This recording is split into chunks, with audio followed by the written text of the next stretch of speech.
I've just been handed an urgent and horrifying news story. And I need all of you to stop what you're doing and listen. Horror is the bee's knees. I've been watching horror movies for as long as I can remember. When people, sometimes even myself, think of new horror movies, it's easy to get caught in the trap that the new stuff is crap compared to decades past. While The Exorcist, The Shining, Jaws, The Thing, Halloween, and countless others deserve their stamp on the annals of horror history, we shouldn't forget that there have been some tremendous horror films that have come out in the last 10 years. Today, I want to go through every year and highlight the ones I've rated positively, meaning a 3.0 out of 5 and above. Hopefully, this will encourage good-spirited debate as well as recommendations for you from me and from you to me. I've dropped my Letterboxd list that has all the horror films I've rated and watched in the horror genre included so that you can see if a movie you thought should have made it got snubbed or if it needs to be on my watch list. For every year, I'll start with the least best or the worst positively rated film and we'll work our way to the creme de la creme. But the cream will rise to the top, oh yeah. Starting with 2014, we have 13 Sins, which is a fun psychological horror movie that pushes our main character to his limits to get out of debt.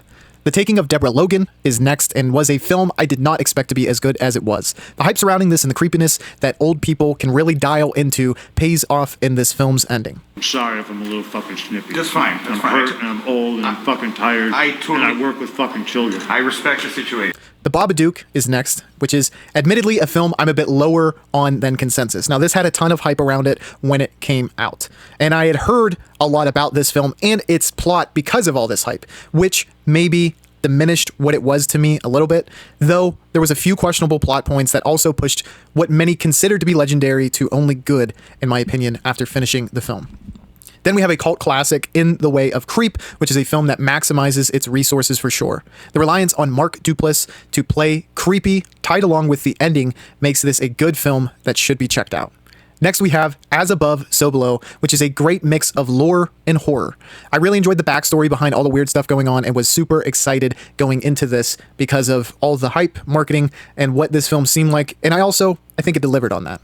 Breaking into my top 2 for the year is What We Do in Shadows. Vladislav is a bit of a pervert. This is my torture chamber. The humor is what ultimately leads this film to being as high up as it is for the year. A combination of great writing and splendid performances made for one of the best horror comedies on this list. Lastly, we have It Follows as our top horror film for 2014. I am Lazarus, come from the dead, come back to tell you all. I shall tell you all. This is likely no surprise to anyone who has seen this film. It's a brilliant premise that tilts everything we know on its head. A curse that is transmitted as an STD would see teenagers followed by a malevolent force until they are killed or pass the curse along. The aspect of always looking over your shoulder and the mechanic of how it works is so extremely interesting that it makes sense that this film stands out so much for me. Before moving on to 2015, I humbly ask that you subscribe to the channel and hit that bell icon. I've made tons of horror videos that you should check out and plan to make many more in the future that you won't want to miss, so be sure to subscribe so you don't miss those. The first film I'd like to highlight for 2015 is Hell House LLC. It's a mockumentary about a group who host a haunted attraction that goes completely awry. There are tons of fun and creepy elements in the build-up of this film, and I find the ending to be quite good. Next, we have The Devil's Candy, which is an indie horror film that plays very uniquely in terms of what you typically see in horror. The premise is solid, though somewhat flawed in some respects, but it's worth giving a shot if you want something different. Coming up next is The Invitation. I really enjoy psychological horror, and the first half of this film is what that is all about. When you tie in the ending, this film makes a very big impact and one that I would definitely recommend. The next film is the directorial debut of one of the best young directors in the horror sphere currently, and that is Robert Eggers with The Witch. I am a schmuck and only currently have this rated a 3 out of 5. Yes, though I intend to rewatch this at some point to correct that.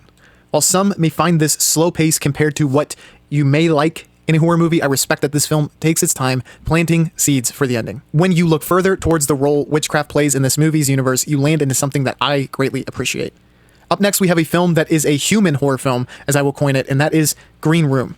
I call this a human horror film because rather than a supernatural threat, we are rather scared of the atrocities that humans are willing to commit on each other.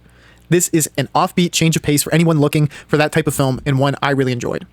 Last but not least, and the top of the pile for 2015 is Bone Tomahawk. Try to refrain from flirting with Mrs. O'Dwyer. Bone Tomahawk blends horror and Western, which is something I would have raised an eyebrow at just a year ago.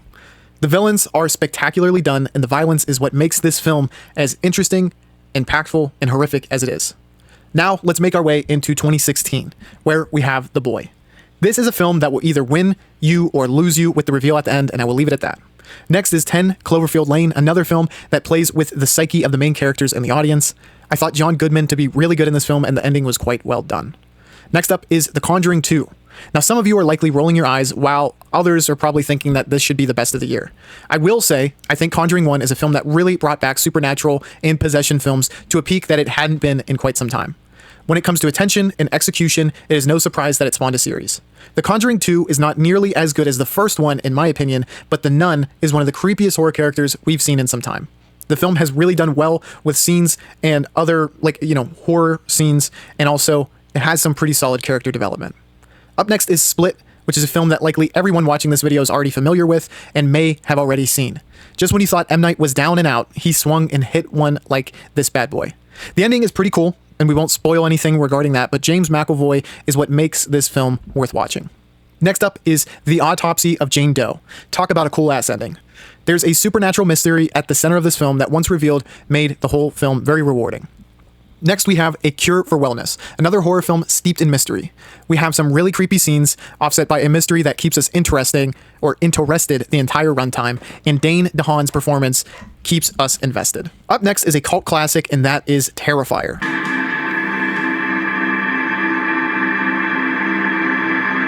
Look, if you don't like violent gore, this one is not for you. For sick puppies like me, I can say, yes, there's not a ton of substance here, but I still really liked it because of the gore.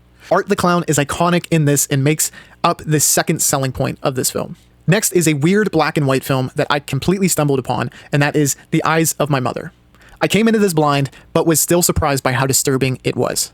This foreign horror hits the gas pretty early and doesn't really ever stop, with its disturbing nature throughout its runtime. I know there's not as big a market for foreign black and white horror films, but this is one I hope people check out because it is so very creepy and unsettling. Cracking into the top 2 of the year, we have Train to Busan. Train to Busan is a great zombie movie, plain and simple. With the evolution of that subgenre, so too have the zombies evolved to be more terrifying, and that is certainly true here.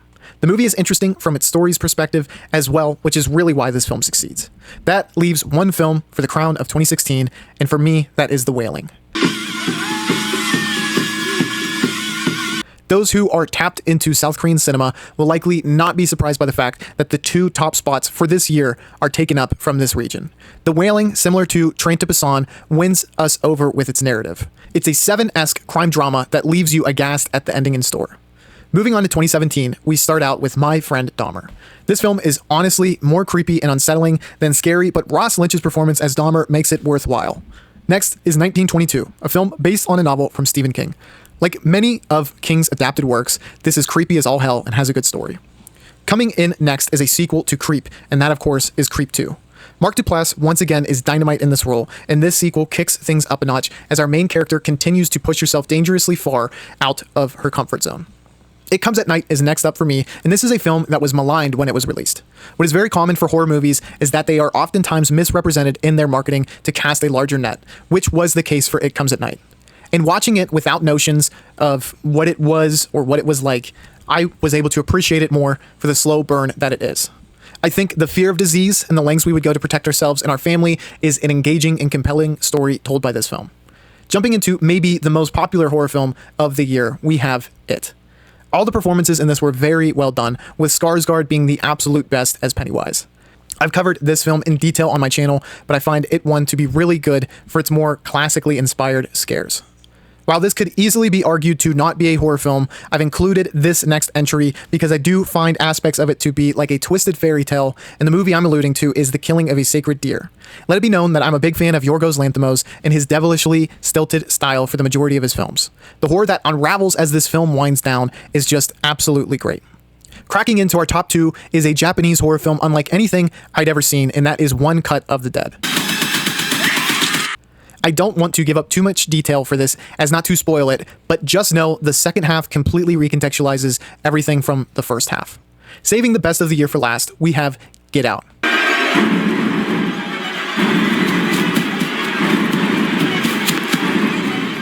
Not only are the social aspects great, but certain scenes portray a sense of dread that is truly horrific. I think Jordan Peele is one of a handful of directors that will come to be known as horror geniuses for the 21st century, and this as a debut is nothing short of amazing. Now moving on to 2018, we have a year that is maybe as stacked at the top with talent as any of the previous years mentioned. Starting at the bottom, we have Malevolent, a film that was panned by fans and critics alike.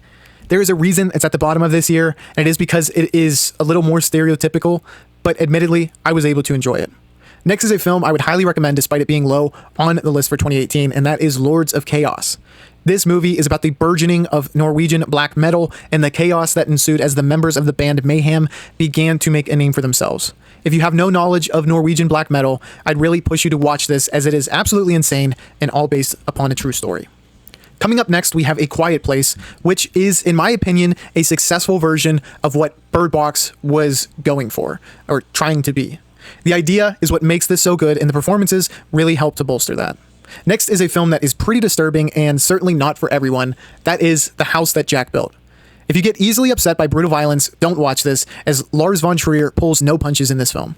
Matt Dillon is really wonderful in this role, and the allegory that plays out is really well done. Climax is up next, and this is another pretty disturbing film, which is totally on brand for Gaspar Noé. Again, don't watch this either if you're not a big fan of disturbing and very impactful moments in horror. Noé is a director who has proclaimed he had never done substances that are portrayed in his films, but he does an amazing job at illustrating the madness you'd expect from these substances in his films, and Climax is a wonderful example of this. I'd never seen a film like this before, and it still sticks with me after seeing it nearly 2 years ago. Cracking into our top 3 is Hereditary.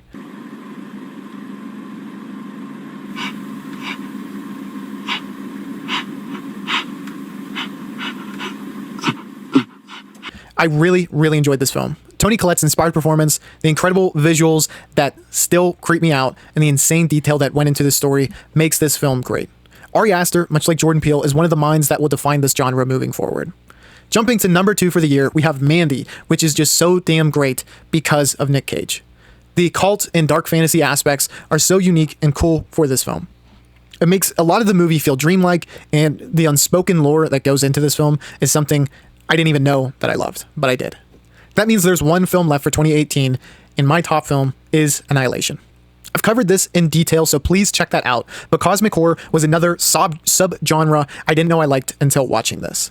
The detail that is behind everything I find super interesting to me, and this film makes you truly ponder so much, which is something I will always appreciate. We're now into the last year of the 20-teens, and I really hope that you're enjoying this list. Be sure to subscribe, and let me know if you think I've missed any movies so far. At the bottom of this year, we have Annabelle Comes Home. As said previously, The Conjuring created something great with that movie, and this film is one of the welcome additions to that series. This isn't the best of the series, not even close, but it comes with cool ghosts and interesting scares. Next up is Pet Sematary, which feels like a decent reboot and good addition to the series, especially in comparison to some of the newest Pet Sematary movies. Next up is Us, which is Jordan Peele's second entry. This is my least favorite movie of his so far, but make no mistake, it's still well thought out and really well done. Above Us is Ready or Not, which I'd find to be a really good mixture of action, gore, comedy, and horror. It's a really interesting premise that is pulled off quite well. After that is The Lodge, which is a dark, mind-bending film that really takes you on a ride. The psychological aspects and the unknown of what's happening as a viewer, combined with a thrilling ending, makes this one of my dark horses for this year. Another dark psychological horror is Saint Maud. This is a religious horror which is really in vogue right now, though it takes a slightly different approach so it doesn't feel formulaic or played out. The constant questioning of our main character's mental state makes this film intriguing and the ending shocking. Next, we have It Chapter 2, which I actually find just slightly better than It Chapter 1. The cast helps achieve this, with Skarsgård again being amazing, but the adult cast also helps put this film over the top of It Chapter 1. We have another director making their second entry, and that is Robert Eggers with The Lighthouse. This film is a mixture of psychological horror and maybe even cosmic horror. Dafoe and Pattinson are amazing in this, and it's so wild and crazy that it'll either blow you away or really send you reeling. That leads the top film of 2019 horror to be Midsommar. That feels wrong. I don't like that. Promise you it's okay. I'm not okay. Oh, fuck. It's a new person. What? I don't want new people right now. Over the course of this video, I've highlighted Eggers, Peele, and Astor, and to me, they feel like the unholy trinity of horror directors that will shape the horror landscape moving forward. Astor shows that Hereditary was not a fluke, and quite frankly, in my opinion, tops that film with Midsommar. There are so many shocking gut punches that he feels like one of the few directors who can achieve such a visceral feel via cinema. We're only a little over halfway through all the movies as we make our way into the 2020s, so strap in. The first film of 2020 is The Rental. There's not a ton to highlight here besides a decent premise and some solid acting, so if you really need a horror film, this is a decent choice. Then we have The Wolf of Snow Hollow, which has accumulated a bit of a cult following. Admittedly, this film feels a little scattered in that it tries to play loose and wild, but then take itself seriously in other scenes, so it is a bit mixed up tonally for me, which kind of limited my rating of it, but there are certainly some good aspects. Next, we have A Quiet Place 2, which is highlighted by the inclusion of latest Best Actor winner Cillian Murphy. After that, we have The Possessor, which is Brandon Cronenberg's using body horror while mixing in some psychological horror as well. The thought of being morphed into a body of another and losing control and identity is super well done and very horrific in this film. Cracking into the top 2 for this year is The Invisible Man, which is a film that does justice by its classic predecessor. Stop where you are. You don't know what you're doing. I love the original, but found the themes and acting to make this film worthy of sharing a name with the classic. The best of 2020 is I'm Thinking of Ending Things. Charlie Kaufman is no stranger to writing some mind-bending bangers, and this is just another one to add to the stat sheet for him. This makes us question what is going on during and after, but is very thoughtful and at times dread-inducing. Moving on to 2021, we have a relatively sparse year as far as top-tier films go. I will add the bottom 2 of this year and the number 2 entry into one kind of review and mention because it is a trilogy that came out all at once, and that is Fear Street. Fear Street is a really solid trilogy that gives you the ability to follow a 3-story arc, which is well done. So you get 3 horror films, but there's an overarching story that takes place over the course of those 3 movies, which I really enjoyed. And I will say the number 2 film that stood out most for me was Fear Street 1978. I found 1994 to be the worst and 1666 to be the second best, but for my money, 78 was noticeably the best of the trilogy. Following that, we have Titane, which is a thoughtful and unique film that blurs the line for identity with its themes. There's some admittedly strange scenes in this, but it seems to add charm to the film in the eyes of its fans. I could see the good, though I wasn't as high on this as others. After that is The Black Phone, which is a film that I feel really lets Ethan Hawke shine, which I'm always for that.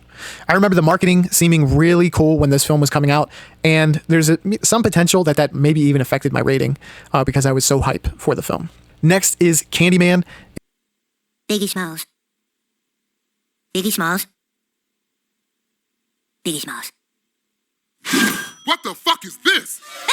A film that tries to take this 80s series in a new direction. I was a fan of the original and still am, but can definitely appreciate some of the changes they tried to make for the series with this entry.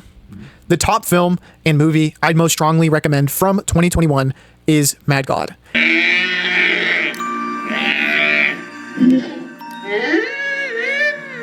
It's a beautifully macabre stop-motion claymation film from one of the biggest legends in effects, Phil Tippett. I think it's one of the coolest looking horror films of all time, and it's worth watching because of that, quite frankly. Now we're going to the year in which I have the most horror entries, and that is 2022. Starting at the bottom, we have Megan, which has a decent premise and some funny moments. After that, we have Terrifier 2, which again has some insane gore and interesting dark fantasy elements that the original did not have. Now, again, I said this with the original. I had to turn this off because it was too much for my girlfriend, like in the first 5 minutes. So if you don't like gore, you're not going to be able to watch this, and you're really going to dislike it. On top of that, there's some really lackluster acting, but in my opinion, it's very much offset by Art the Clown's acting because he is as good as ever in this film. After that, we have Smile, which is longtime collaborator Film Junkie's favorite movie. I think there's some really cool aspects with the premise of this film, and it actually impressed me with some of its horror imagery. After that, we have Hellraiser. Being a longtime fan of the original of this and even the sequel, Hellraiser 2, I was hoping for something great here, and we didn't quite get great, but it's a good enough start to possibly build off of, and I guess at the very least, I'm excited about that. Following that, we have X, which has certainly interested me when I watched it, though not enough for me to rush to see the remaining 2 films of this Ty West trilogy. I'm still holding off on watching those, though I probably will watch them sometime soon. After X, we have Crimes of the Future, which is very weird and thought-provoking. I really liked this dystopian future David Cronenberg created and liked pondering what he was after with this film. Following that, we have Deadstream, where the director of the film stars in the movie, which is a haunted house film. There's some legitimate jump scares and solid humor here. After that, it's Bodies, Bodies, Bodies, which I found surprisingly solid. I thought nearly every actor had times in the film to shine, and the dynamics between each character to be interesting. Following that, we have Bones and All. This feels like a more artistic entry for this year, and one where our 2 leads get their opportunity to shine. It's allegorical in nature, and I found it to be very interestingly done. After that, we have a more controversial take, and that is Skinamarink. This is an experimental film all the way, classified as quiet horror, and leaves much up to the interpretation of the viewer. I greatly appreciated it and found specific scenes to be incredibly effective, but how slow it is and how little it gives you is either it very much could rub you the wrong way. So just beware, it's not a typical horror film. Cracking into the top 3, we have Barbarian. This film has some absolutely hilarious moments, and I really enjoyed the misdirection this film throws our way. It's one of the funniest films on this list. Into the top 2, we have Nope by Jordan Peele.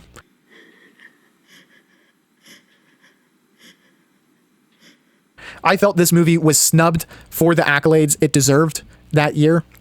It's incredibly well thought, a very interesting premise, and it left me admiring the film long after it was done. Last but not least, for 2022, we have Talk to Me.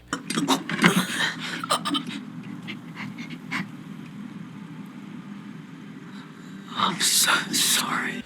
This film was creepy as hell, had amazing horror imagery, was imaginative, and a damn great debut by the Rucka Rucka brothers. This is the type of new film that legitimately makes me excited as a horror movie fan and is my favorite of 2022.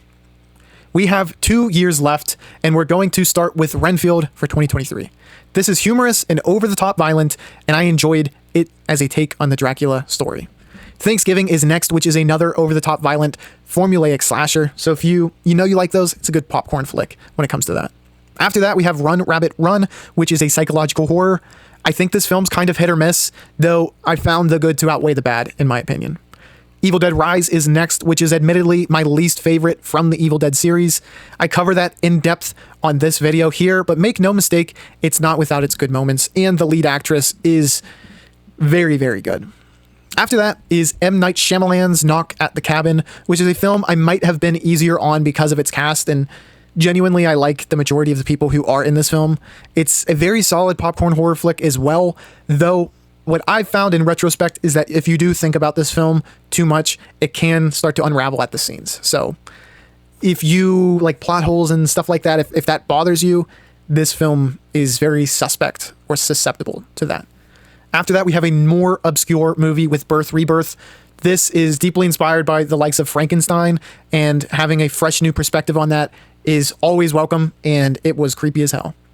And our top 2 is Late Night with the Devil. I've done an in-depth review on this film, so check that out, but let me just say the ending is bananas, and I really like how everything leads towards that ending, and there's just little seeds planted throughout.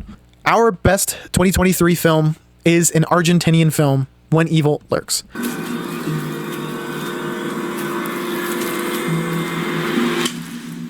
I think this film is brutal and quite unlike any possession film I'd ever seen. It breathes fresh air into a relatively tired subgenre, and I'm all for that. And to match its brutality, I mean, some of the gore and the scene which inspires the poster they're burned into my brain. So I definitely enjoy that. We are now into the current and final year, 2024, and we'll start at the bottom with Abigail, which is a surprise entry into one of the more classical horror subgenres. I like the humor and the characters in this one. After that is Immaculate, which is an interesting premise with a solid performance from Sydney Sweeney. After that is another incredibly unique horror film, and that is I Saw the TV Glow. look, this film will not be for everyone. And I say that because I did not enjoy the majority of its runtime, which sounds weird, but it all kind of comes together in the ending. And some people are going to be infuriated by that, but I stuck with it and was able to like that. So if you do go out and watch this, watch it until the very end. Allegorically, it tells a story that in horror you really don't see a lot, and covers the lack of belonging and trouble with identity in a very well done manner. So I do think it'll hit some.